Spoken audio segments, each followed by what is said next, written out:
In 1834, a fire broke out in a mansion in the French Quarter of New Orleans. Neighbors rushed in to help and found something strange. The lady of the house was trying to save her jewelry instead of her own servants. That single detail bothered them enough to break down a locked door upstairs. What they found behind it turned a respected New Orleans socialite into infamy. But her story is only half of a much larger, less discussed chapter. This is that story.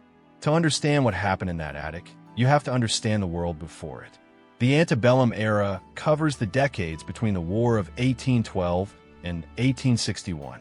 It was a period of expansion, industry, and simmering conflict over slavery.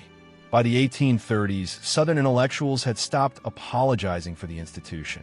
Slavery was defended outright as a positive good, not a necessary evil. Anyone who spoke against it was treated as a threat to the order. Most Southern households ran small farms with only a handful of workers. But it was the big planter families who held real wealth and power. And here's the detail most documentaries leave out entirely. The women in these households were never just bystanders. Under Southern law, married women couldn't vote or hold office. They technically didn't even own their own property. But there was one glaring exception written into that law. Women could buy, sell, and own enslaved people in their own name. Historian Stephanie Jones Rogers documented this in her book, They Were Her Property. She drew on interviews conducted with formerly enslaved people during the Depression. These interviews came through the Federal Writers Project. They show slaveholding women were active participants, not passive observers. Some girls received enslaved people as gifts before they could even walk. One court record describes a woman given an enslaved person at 9 months old. Girls were trained from early childhood in how to manage and discipline. That's the world Marie Delphine McCarty was born into. By every account, she grew up to be adored across New Orleans society. Charming, generous, exactly the hostess people wanted at their table.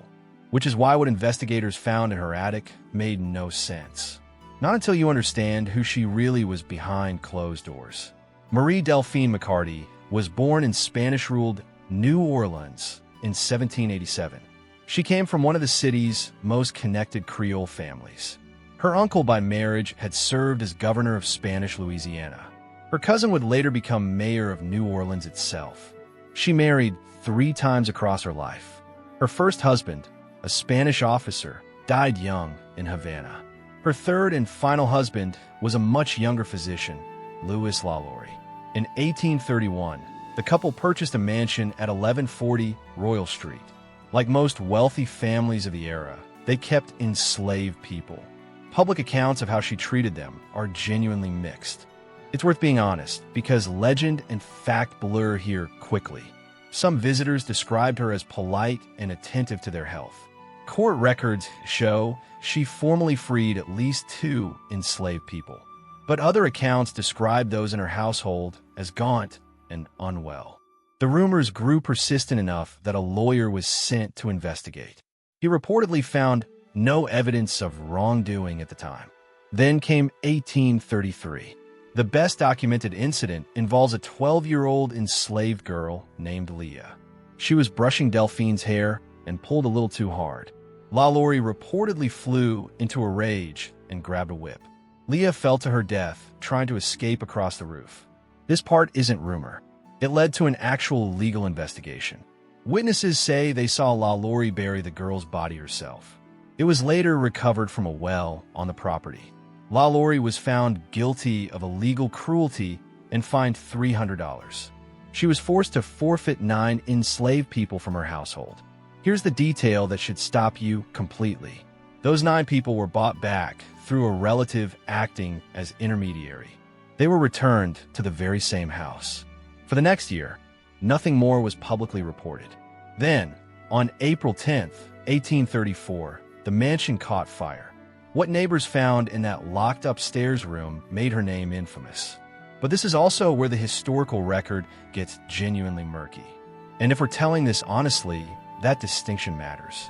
According to accounts published in the days that followed, the room was horrific. Rescuers found enslaved people who had been chained and severely restrained.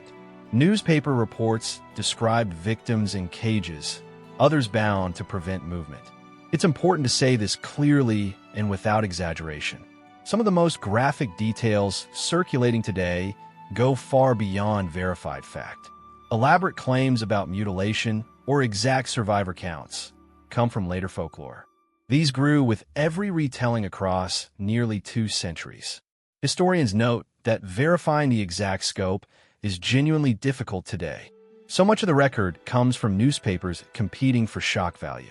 But here is what multiple contemporary sources do agree on. Enslaved people were discovered in a state of severe abuse and confinement. The discovery caused a furious crowd to storm the property. The LaLauries fled the city by boat that same night. They were trying to escape being lynched by the mob outside. Charges were never formally filed against either of them. Delphine LaLaurie is believed to have died in Paris in December 1842. She never faced legal consequence for what was found in that house. LaLaurie's story tends to dominate this era because it's visually horrifying. But historians point to something else, quieter and more disturbing. It wasn't an aberration. It was systemic.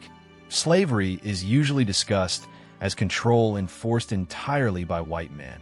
But scholars have increasingly documented a different pattern. White women, even while legally subordinate to their husbands, actively participated too. This included physical punishment they carried out themselves. According to first-hand accounts, it also included sexual exploitation of enslaved men. Harriet Jacobs, a formerly enslaved woman, wrote about this directly. In her 1861 memoir, she described how planters' daughters selected enslaved men.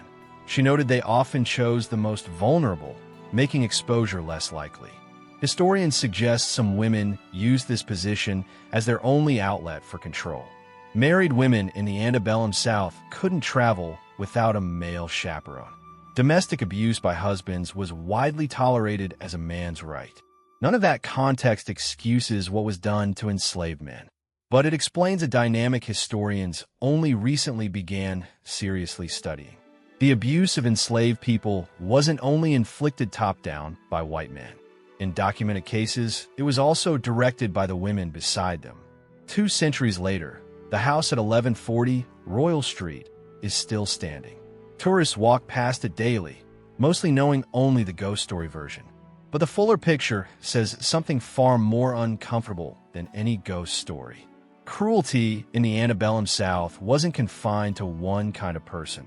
It was built into the structure of the entire system, and it was upheld by anyone willing to benefit from it.